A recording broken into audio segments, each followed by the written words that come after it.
എറണാകുളം തൃക്കാക്കര മണ്ഡലങ്ങളിൽ പൊതു സ്വതന്ത്രനെ മത്സരിപ്പിക്കാൻ CPM. തൃക്കാക്കരയിൽ മുൻ MP സെബാസ്റ്റ്യൻ പോളിന്റെ മകൻ റോൺ സെബാസ്റ്റ്യനെയും എറണാകുളത്ത് PN സീനുലാലിന്റെ മകൻ സോഹൻ സീനുലാലിനെയുമാണ് പരിഗണിക്കുന്നത്. എന്നാൽ ജില്ലാ സെക്രട്ടേറിയറ്റിൽ ഒരു വിഭാഗത്തിന് എതിർപ്പുണ്ട്. പാർട്ടി അടിത്തറയുള്ളവരെ മത്സരിപ്പിക്കണം എന്നാണ് ഇവരുടെ ആവശ്യം. ലാൽകൃഷ്ണൻ ചേരുന്നുണ്ട് ഇപ്പോൾ കൊച്ചിയിൽ നിന്ന് വിശദാംശങ്ങളുമായി. ലാൽകൃഷ്ണനാണ് ചേരുന്നത്.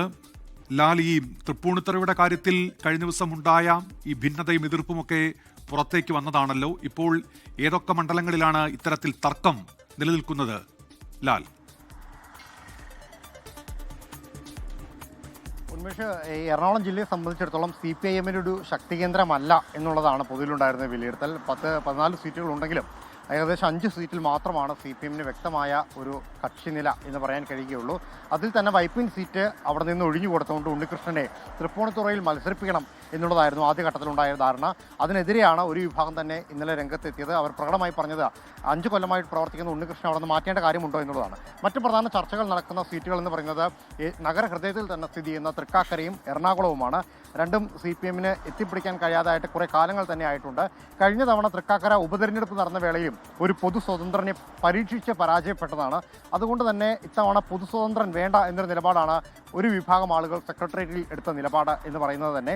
പകരം പാർട്ടിയോട് കൂറുള്ള, പാർട്ടിയോട് വിശ്വസ്തതയുള്ള ആരെങ്കിലും ആ സീറ്റിൽ മത്സരിപ്പിക്കണം എന്നുള്ളതാണ് പറയുന്നത്. പക്ഷേ തൃക്കാക്കര സീറ്റിലേക്ക് പ്രധാനമായിട്ടും CPM ജില്ലാ സെക്രട്ടേറിയറ്റിൽ ഉയർന്നു വന്ന പേര് എന്ന് പറയുന്നത് സെബാസ്റ്റ്യൻ പോളിന്റെ മകനായിട്ടുള്ള റോൺ സെബാസ്റ്റ്യന്റെ പേരാണ്. അദ്ദേഹം ഹൈക്കോടതിയിൽ പ്രാക്ടീസ് ചെയ്യുന്ന ഒരു അഭിഭാഷകൻ കൂടിയാണ്. മാത്രമല്ല ഇടതുപക്ഷവുമായിട്ട് അധികമായി അടുപ്പം സൂക്ഷിക്കുന്ന ഒരു കുടുംബം കൂടിയാണ് എന്നുള്ളതാണ് പ്രധാനമായിട്ടും എടുത്തു കണ്ട ഒരു കാര്യമെന്ന് പറയുന്നത്. സാമുദായിക സമവാക്യങ്ങൾ, രാഷ്ട്രീയ സാഹചര്യങ്ങളെല്ലാം അതിന് ഗുണം ചെയ്യും എന്ന് പറയുന്നുണ്ട്. പക്ഷേ അത്തരത്തിലൊരു സ്ഥാനാർത്ഥിക്ക് പകരം കൂടുതൽ വിശ്വസ്തനായ, കൂടുതൽ പാർട്ടിയോട് കൂറുള്ള ഒരു സ്ഥാനാർത്ഥി എന്നുള്ളതായിരുന്നു ചർച്ചയിൽ ഭൂരിഭാഗം പേരും പറഞ്ഞ ഒരു നിലപാട് എന്ന് പറയുന്നത്. എറണാകുളം സീറ്റിനെ സംബന്ധിച്ചിടത്തോളം സിനുലാലിൻ്റെ മകനും ചലച്ചിത്ര പ്രവർത്തകനുമായ സോഹൻ സീനുലാലിൻ്റെ പേരാണ് പ്രധാനമായിട്ടും ഉയർന്നു വന്നത്.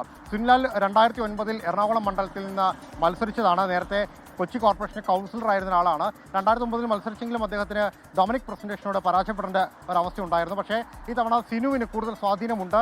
സിനുവിൻ്റെ രാഷ്ട്രീയ പാരമ്പര്യങ്ങൾ കൂടി പരിഗണിച്ചുകൊണ്ട് സോഹനെ അവിടെ പരിഗണിക്കണം എന്നൊരു നിലപാടിലേക്കാണ് ഒരു വിഭാഗം പേർ പോയത്. എന്താണെങ്കിലും സീറ്റുമായി ബന്ധപ്പെട്ടുകൊണ്ട് സിറ്റിംഗ് സീറ്റിലല്ലാതെ ബാക്കി എല്ലാ സീറ്റിലും ഇപ്പോഴും അനിശ്ചിതത്വം തുടരുന്നുണ്ട്. ജില്ലാ സെക്രട്ടേറിയറ്റിനും ഇക്കാര്യത്തിൽ കൃത്യമായ ഒരു നിലപാടിലേക്ക് എത്താൻ കഴിയുന്നില്ല എന്നുള്ളതാണ്.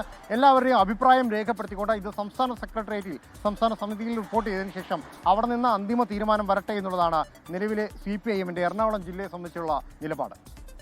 ലോകത്തെവിടെയായാലും ഏത് സമയത്തും 24 വാർത്തകളും ഓഗ്മെന്റഡ് റിയാലിറ്റി പാക്കേജുകളും എക്സ്പ്ലെയിനറുകളും വിശദമായി കാണാൻ ഞങ്ങളുടെ YouTube ചാനൽ നിങ്ങൾക്ക് സബ്സ്ക്രൈബ് ചെയ്യാം.